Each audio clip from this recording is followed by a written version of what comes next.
భారతదేశానికి సంబంధించినంత వరకు ప్రఖ్యాతి కానీ వైభవం కానీ పేరు ప్రతిష్టలు కానీ ప్రధానంగా ఇక్కడ ప్రకాశించినటువంటి గురుతత్వము వలన ఏర్పడ్డాయి.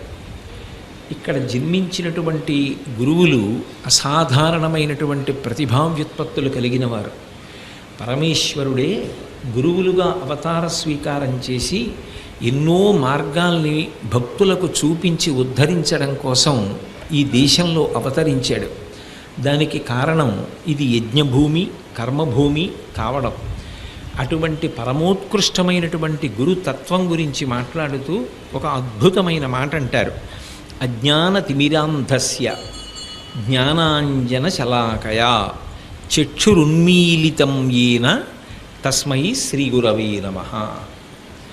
ఆ గురువు యొక్క గొప్పతనం ఏమి అంటే అజ్ఞానతిమిరాంధస్య జ్ఞానాంజన శలాకయా.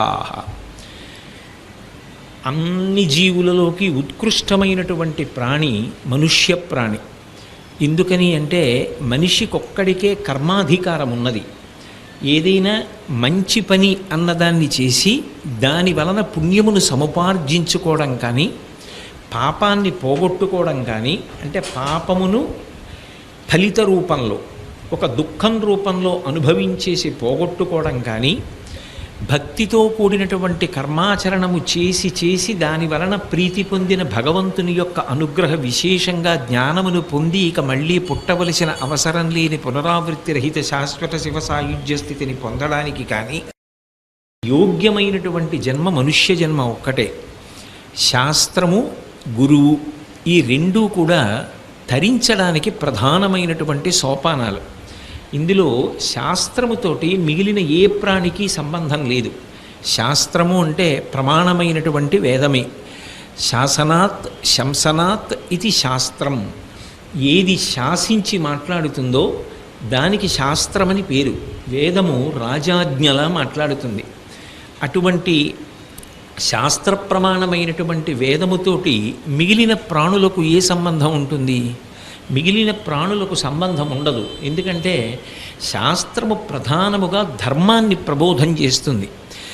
ఏ కాలమునందు, ఏ దేశమునందు, ఏ ఆశ్రమమునందు ఎటువంటి ధర్మాన్ని పాటించాలి, ఏ పని చెయ్యాలి అన్నది చెప్తుంది. అటువంటి విషయాన్ని తెలుసుకోవాలన్నా, దాన్ని ఆచరించాలన్నా ముందు బుద్ధి అనేటటువంటిది అవసరం. ఆ బుద్ధి కలిగినటువంటి ప్రాణి సమస్త సృష్టిలో మనుష్యుడొక్కడే. అందుకే శాస్త్రం ఎవరికి అవసరము అంటే మనుష్యునకు అవసరము.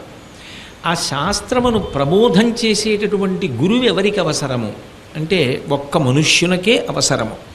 మానవుడొక్కడే గురువు ద్వారా శాస్త్రమును తెలుసుకొని తాను జన్మ పరంపరలను తగ్గించుకుంటాడు. మంచి మార్గంలో ప్రయాణం చేస్తాడు. జన్మతః వచ్చినటువంటి అనేకమైనటువంటి దుర్గుణములను తొలగించుకుంటాడు. ఇటువంటి సాధన చెయ్యగలిగినటువంటి అదృష్టం ఒక్క మనుష్య ప్రాణికి తప్ప అన్యమైనటువంటి ఏ ప్రాణికి లేదు. అందుకే జంతువునాం నరజన్మ దుర్లభం అంటారు. అసలు మిగిలిన ప్రాణులుగా జన్మించడం మాట ఎలా ఉన్నా నరుడిగా జన్మించడం అనేటటువంటిది మాత్రం అంత తేలికైన విషయం కాదు.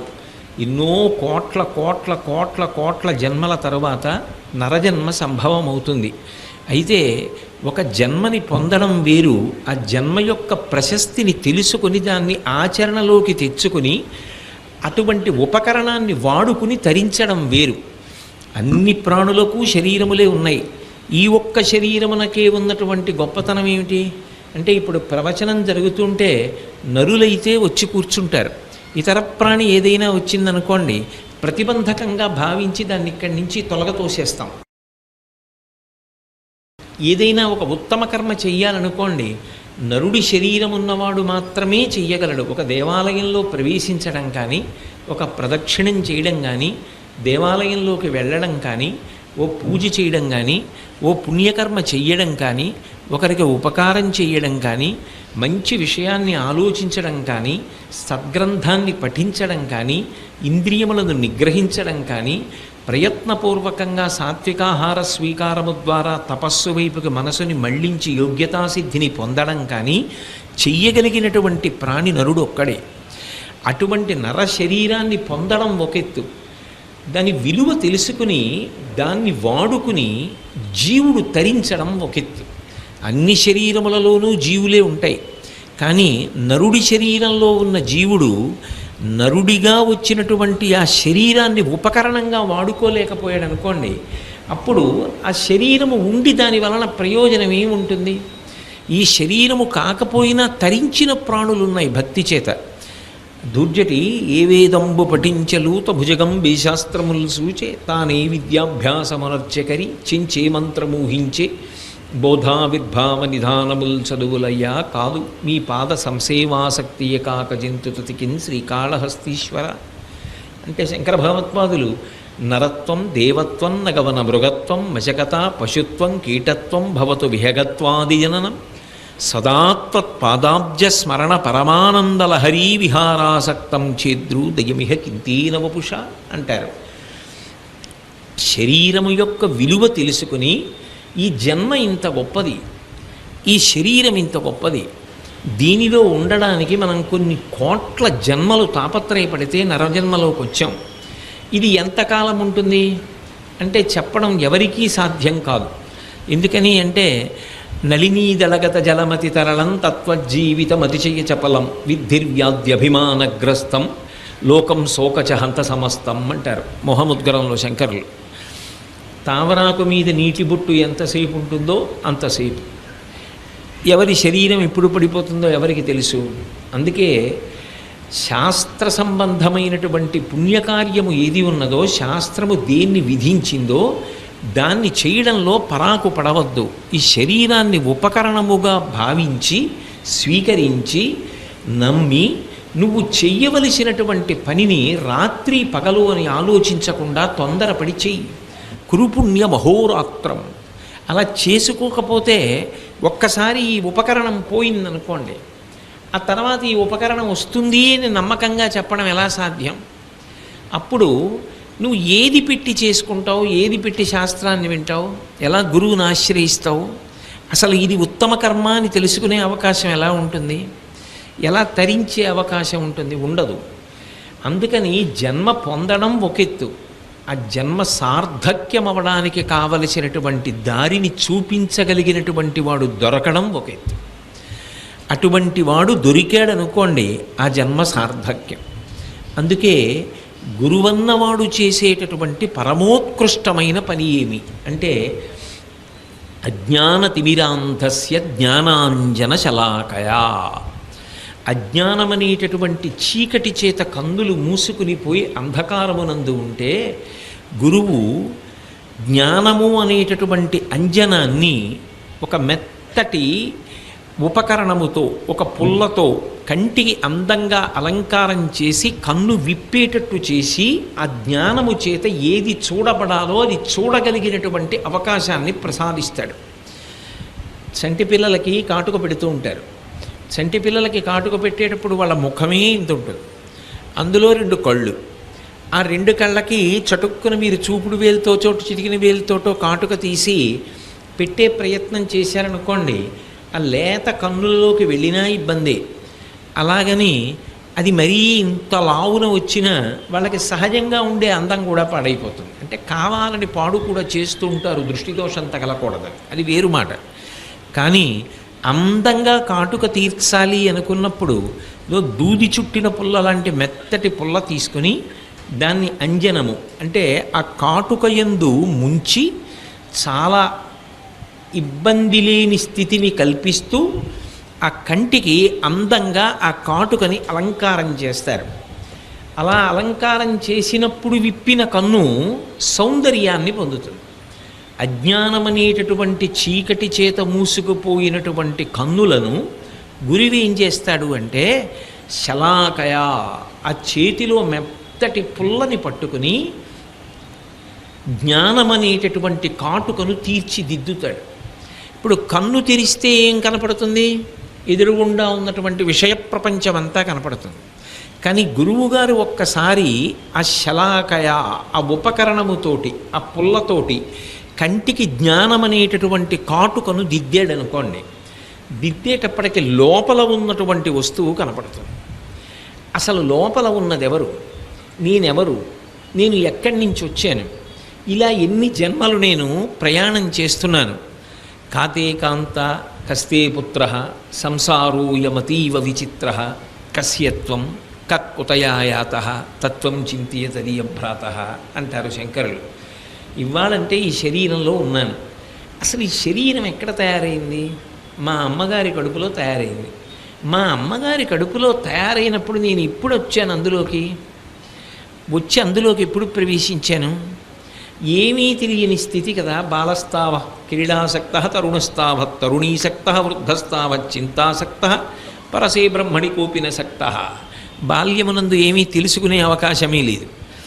మరి లోపల ఉన్నటువంటి నేను ఎప్పుడు విషయములను తెలుసుకోవాలనేటటువంటి జిజ్ఞాస పొందాను? ఇలా నేను ఎంతకాలం ఈ శరీరంలో ఉంటాను? ఒకనాడు ఈ శరీరము అంత్యేష్టి సంస్కారమునందు పంచభూతములలో కలిసిపోతుంది కదా, ఇది వెళ్ళిపోతుంది. తెల్లవారి లేస్తే చూస్తున్నాం, తాతగారు వెళ్ళిపోయారు, ముత్తాతగారు వెళ్ళిపోయారు, కొందరికి తండ్రి గారు వెళ్ళిపోయారు, అన్నగారులు వెళ్ళిపోయారు. తథ్యం నీడో కాదేని ఏనాటికో పడిపోతుంది శరీరం. మరి జీవుడు ఎక్కడికి వెడుతున్నాడు? ఆ జీవుడు ఎక్కడికి వెళ్ళి ఉంటాడు? మళ్ళీ ఏం చేస్తాడు? ఎక్కడికి వస్తాడు? అసలు నీ కథ కన్నా కుతూహలం కలిగిన కథ లోకంలో ఇంకేం ఉంటుంది? అసలు ఆ కథ తెలుసుకోవోయే అని మంచి మాటలతో భగవంతుని వైపుకి తిప్పుతాడు. పునశ్చోదయ స్వాంత్వవాది. గురువుకున్న గొప్ప లక్షణం ఏమిటంటే ఆయన సర్వభూమికల యందు ఉన్న వారిని గుర్తిస్తాడు. అంటే ఏదో ఈ స్థాయిలో ఉన్న వాళ్ళని మాత్రమే నేను స్వీకరించగలను అని గురువు అనడు. సమస్త భూమికల యందున్న వారిని చూస్తాడు. ఎవరు ఏ భూమిక యందున్నారు గురువు పట్టుకోగలడు. అది గురువుకి పరమేశ్వరుడిచ్చేటటువంటి ప్రజ్ఞ. రామకృష్ణ పరమహంస మాటలలో చెప్పాలి అంటే దూడల సంతలు అని జరుగుతుంటాయి. మనకి పిఠాపురంలో జరుగుతూ ఉంటుంది కదా. ఆ దూడల సంత జరిగినప్పుడు ఉత్సాహవంతంగా భూమిని దున్నేటటువంటి దూడని కొనుక్కోవాలని వెడతాడు రైతు. అది నాకు తెలియకపోవచ్చు, కానీ రైతుకు తెలుసు ఏ దూడ ఉత్సాహంగా ఉందో పట్టుకోగలడు. ఒక్కసారి తోక కింద చెయ్యి పెట్టాడు అనుకోండి, ఒక్క దూకి ఉత్సాహంగా కదులుతుందో దూడ. ఓ దూడని తోక కింద ముట్టుకున్నాడు అనుకోండి, అది ఏమీ కదలకుండా అలాగే ఓసారి ఇటు చూడడము, అసలు చూడకుండా ఉండడమో చేస్తుంది. అంటే తోక కింద ముట్టుకున్నంత మాత్రం చేత ఉత్సాహంతో గంతులేసింది ఒక దూడ. ఎలా ముట్టుకున్నా కదలకుండా అలాగే నించుంది ఒక దూడ.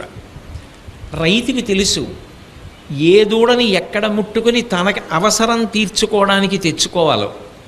అలాగే గురువు చూడగానే తెలుసుకుంటాడు, ఈ శిష్యుడు ఉత్సాహవంతుడు, ఈ శిష్యుడు పట్టుకుంటాడు, ఈ శిష్యుడు అనుగమిస్తాడు, ఇతను నేను చెప్పిన విషయాన్ని బాగా ధారణలోకి తీసుకుంటాడు, దీని మీద బాగా పరిశీలనం చేస్తాడు, ఇంకా విషయాన్ని సేకరిస్తాడు, అనుష్ఠాన పర్యంతంలోకి తెచ్చుకుంటాడు, తెచ్చుకుని తాను ఎదుగుతాడు. ఇది పట్టుకోగలుగుతాడు. గురువుకి అపేక్ష ఉంటే, గురువుకి అభిమానం ఉంటే అది అవతలవారి ఐశ్వర్యం చూసో అవతలవారి పదవి చూసో కాదు, కేవలం ఆయన యందున్న జిజ్ఞాసను చూసి. ఎంతగా శాస్త్రమునందు గురువు యందు భగవంతుని యందు అనురక్తి పొంది ఉత్సాహంతో కాలము వృధా కాకూడదని పరిగెడుతూ ఉంటాడో ఆ ఉత్సాహమును గమనించి ఆయనని తీర్చిదిద్దుతాడు.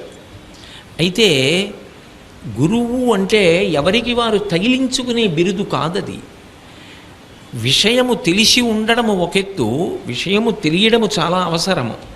కానీ తాను కూడా భగవంతుని యందు అంతటి అనురక్తిని పొంది తాను కూడా నిరంతరము భగవంతుని గురించినటువంటి ఆలోచనలతో నిండినటువంటి వాడై సత్కర్మానుష్ఠానమునందు నిరంతరము కాలమును వెళ్ళబుచ్చుతూ జ్ఞాన వైరాగ్యములు భక్తితో కూడుకున్నవాడెవరుంటాడో ఆయన గురువు. ఎందుకంటే ఎంత తెలుసన్న దానికన్నా ఎంత ఆచరిస్తూ ఉంటాడన్నది కూడా అత్యంత ప్రధానం. రాబందనో పక్షి ఉంటుంది, అది ఆకాశంలో అన్ని పక్షుల కన్నా బాగా ఎత్తుగా వెడుతుంది. కానీ ఎంత ఎత్తుగా వెళ్ళింది అన్నదానికన్నా దేన్ని చూస్తోంది అన్నది ప్రధానం. అక్కడి నుంచి అది దేన్ని చూస్తూ ఉంటుంది అంటే శవాల్ని చూస్తూ ఉంటుంది, మృత శరీరముల వంక చూస్తుంది, ఏవైనా చనిపోయిన ప్రాణి ఉందా అని చూస్తూ ఉంటుంది, దేన్ని తన్నుకుపోదామా అని చూస్తూ ఉంటుంది. ఏదైనా కోడి పిల్లలు కొద్దిగా దూరంగా ఉన్నాయా, మనం ఏమైనా దాన్ని కాళ్ళతో పట్టుకుపోగలమా అని ఆలోచిస్తూ ఉంటుంది. ఎంత ఎత్తులో భౌతికంగా ఉంటే మాత్రం ఉపయోగం ఏమిటి? చూస్తున్నది దేని వంక.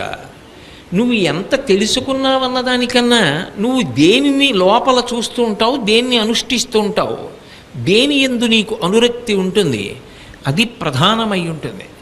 ఆ అనురక్తి లేనప్పుడు, ఆ అనుష్ఠానం లేనప్పుడు, శాస్త్రమునందు ఆ విశ్వాసం లేనప్పుడు, గురువు యందు ఆ భక్తి లేనప్పుడు, ప్రతిరోజు ప్రతి క్షణం భగవంతుని గురించి లోపల ఆలోచించడము వ్యసనము కానప్పుడు వేరొకరిని ఎలా ఉద్ధరించగలుగుతాడు? అది గురువుకి అలవోకగా, అది తనంత తానుగా అలవడి గురువుగా స్వీకరింపబడతాడు. అలా స్వీకరింపబడడానికి యోగ్యమైనటువంటి స్థితిని పొందకుండా తాను గురువని అనిపించుకునే ప్రయత్నం చేశాడనుకోండి, దానివల్ల ఉపద్రవాలు వస్తాయి. రామకృష్ణ పరమహంస మాటల్లోనే చెప్పాలి అంటే, ఒక నదిలో చాలా పెద్ద దుంగ ఒకటి ఉందనుకోండి, ఆ నదిలో పెద్ద ప్రవాహం వరదలు వచ్చినప్పుడు దాని మీదకు ఒక కప్పెక్కినా, దాని మీద ఓ పక్షి వాలినా, వరదలో కొట్టుకుపోతున్నవాడు ఆ దొంగ మీదకి ఎక్కినా ఆ దొంగ మునిగిపోదు. ఆ దొంగ అలా ప్రయాణం చేసి ఆఖరికి ఏ ఇసుక తిన్న దగ్గరికో వెడుతుంది, వాడు క్షేమంగా దాని మీదకి చేరిపోతాడు. అది దొంగే నేను దొంగే అని ఓ చిన్న దొంగని కూడా చూసి ఎక్కాను అనుకోండి, నదిలో ఓ పెద్ద దొంగ మునగకుండా తీసుకెడుతోంది, దాన్ని చూసి నేను దొంగనే అని చెప్పి ఓ చిన్న దొంగ ఒకటి మనిషిని ఎక్కించుకుంది అనుకోండి, లేదా మనిషి దొంగ మీద ఎక్కాడు అనుకోండి, అది ఎక్కించుకోలేదుగా, మనిషి ఎక్కాడు అనుకోండి, దొంగ మునిగిపోతుంది, ఎక్కినవాడు మునిగిపోతాడు. ఆ శక్తిని కలిగి ఉండడం, ఆ ఈశ్వరానుగ్రహాన్ని పొంది ఉండడం, శిష్యుల యందు ఎవరి యందు ఏ ప్రత్యేకత ఉన్నది అన్నదాన్ని గమనించగలిగి ఉండడం, జిజ్ఞాసువై ఉండడాన్ని బట్టి తాను అభిమానాన్ని పొంది ఉండడం, అట్లాగని మిగిలిన వారిని విడిచిపెట్టకుండా సకల భూమికల యందు ఉన్న వారిని ఉద్ధరించగలిగినటువంటి శక్తి అంతర్లీనముగా కలిగి ఉండడం గురువు యొక్క గొప్పతనం. అందుకే గురువు నోటి వెంట వచ్చేటటువంటి మాటలు ఎవరిని నిస్పృహకు గురి చేసేవిగా ఉండవు. పునశ్చోత్తమ సంత్వవాది. ఎందుకో బెంగపెట్టుకుంటావు? దేనికి భయం? నీకేమి రాదా? ఏమి రాదంటే దానివల్ల నీకేం భయం అనుకుంటున్నావా? శ్రీరామ అనబోయ్, శ్రీ పలకలేవా? రామ అను చాలు నిన్ను ఉద్ధరించదా? రామనామాన్ని నమ్ముకో, శివనామాన్ని నమ్ముకో అని భగవంతుడు దయామయుడోయ్, భగవంతుడు కరుణామయుడోయ్. దేనికి బెంగపెట్టుకుంటావు? నువ్వు ఒక్క అడుగు ముందుకేస్తే 10 అడుగులు నీ వైపు పరిగెత్తుకొస్తాడు. నీ పాపాలు ఒక్కటి చూసి ఇలా చూపుడు వేలు చూపెట్టి నిన్ను బాధ పెట్టడానికి లేడు పరమేశ్వరుడు. నువ్వు కించిత్ జిజ్ఞాస ప్రదర్శిస్తే, ఉత్సాహం ప్రదర్శిస్తే నిన్ను పైకి ఎత్తడానికే ఆయన ఉన్నాడు. కన్న తండ్రికే అంత ప్రేమ ఉంటే, కన్న తల్లికే అంత ప్రేమ ఉంటే, అఖిలాండ కోటి బ్రహ్మాండ నాయకుడై సమస్త ప్రాణులకు తల్లిదండ్రులైనటువంటి ఆ సర్వేశ్వరుడికి ఎంత ప్రేమ ఉంటుందో దేనికి బెంగపెట్టుకుంటావు? నువ్వు వెళ్ళి నువ్వు చేసిన దోషాన్ని ఆయన దగ్గర త్రికరణ శుద్ధిగా చెప్పు, క్షమించడానికి సిద్ధంగా ఉన్నాడు. నువ్వు ఎన్ని పాపాలు చేశావు కూడా చెప్పక్కర్లేదు, నేను చేసిన పాపములను చెప్పలేనని చెప్పు చాలు. ఒకటా రెండా నేను చెప్పినవి, నేను చేసినవి, ఎన్ని దోషాలు చేశానో, ఎన్ని దోషాలు మాట్లాడానో ఈశ్వర, కానీ వాటన్నింటినీ కూడా నువ్వు క్షమస్వత్వం క్షమస్వత్వం శేషశైల శిఖామణి. ఎన్ని నేను చేసినటువంటి పాపాలు అంటే వాటిని లెక్క పెట్టడం సాధ్యం కాదు. చేసిన పుణ్యాలు ఎన్ని అంటే లెక్కెట్టచ్చు, చేసిన పాపాలు లెక్క పెట్టడం సాధ్యం కాదు. అందుకని నువ్వేం చేస్తావు? క్షమించు అని త్రికరణ శుద్ధిగా అడుగు, ఆయన సిద్ధంగా ఉంటాడు అని సకల భూమికలలో ఉన్న వారిని నిరుత్సాహపరచకుండా ఎవరు ఏది చెయ్యగలరో అది గుర్తించి చేయించి తరించడానికి మార్గమును ప్రచోదనము చెయ్యగలిగినటువంటి శక్తి భగవదనుగ్రహము చేత ప్రసరించినటువంటి వాడెవరున్నాడో ఆయన గురువు. ఆయన ఏం చేస్తాడు? ఒకడికి ఉత్సాహం ఉంది, ఆయనతో చేయించేది ఆయనతో చేయిస్తాడు. ఒకడికి శరీరంతో భగవత్ సంబంధమైన విషయాలు చేయడం ఇష్టం, ఆయనతో అది చేయిస్తాడు. ఒకడికి గ్రంథపఠనం ఇష్టం, అది చేయిస్తాడు. ఒకడికి మంత్రానుష్ఠానం ఇష్టం, అది చేయిస్తాడు. ఒకడికి భగవన్నామం ఇష్టం, ఆ భగవన్నామ సంకీర్తనం చేయిస్తాడు. ఎవరినీ మినహాయింపు మాత్రం ఇవ్వడు, అందరినీ కలుపుకుంటాడు. నువ్వు అయోగ్యుడవు అన్న మాట మాత్రం ఎవరిని అనడం.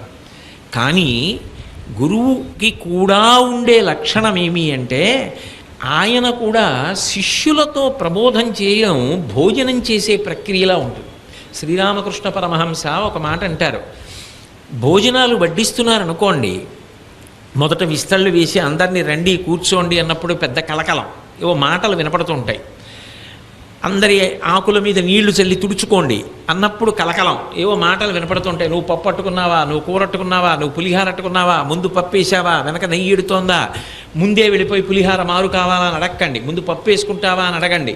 సూచనలు చేసేవాళ్ళు, పట్టుకెళ్ళేవాళ్ళు, ఆ పాత్రల చప్పుళ్ళు, ఇవన్నీ మాట్లాడేవాళ్ళు, ఇవన్నీ పెద్ద హడావిడి. పప్పు అన్నం తినడం మొదలెట్టేశాడు అనుకోండి, తగ్గిపోతాయి. ఆ తర్వాత చిట్ట చివర పెరుగు అన్నం తింటున్నాడు అనుకోండి, లేవడం కూడా భారంగా ఉంటుంది. ఆ తర్వాత తాంబూలం వేసేసుకున్నాడు అనుకోండి, చిన్న చోటు దొరికితే ఏమీ మాట్లాడకుండా నడుము కట్టుకున్న తువ్వాలు తీసి తల కింద పెట్టుకుని పడుకుంటాడు. గడబిడతో మొదలైన భోజనం చిట్ట చివర నిశ్శబ్దంగా పూర్తవుతోంది. గురువు కూడా అంతే.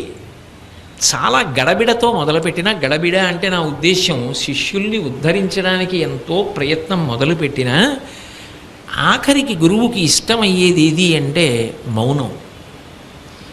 భోజనం చేసి పడుకున్నప్పుడు ఎంత మౌనం ఉంటుందో అంత మౌనంగా తాను ఉండాలని, అంత ఏకాంతంగా తాను ఉండాలని, అంత దూరంగా తాను ఉండాలని, ఇక తనలో తాను రమించాలని, ఇక ఈ అల్లరి వద్దని, ఇక వాళ్ళు ఎదగగలరని, తినడం నేర్చుకున్న పక్షి పిల్లని పక్షి దూరంగా పెట్టినట్టు ఇక వాళ్ళు ఎదగగలరన్న విశ్వాసంతో తాను ఏకాంతాన్ని అభిలషిస్తాడు.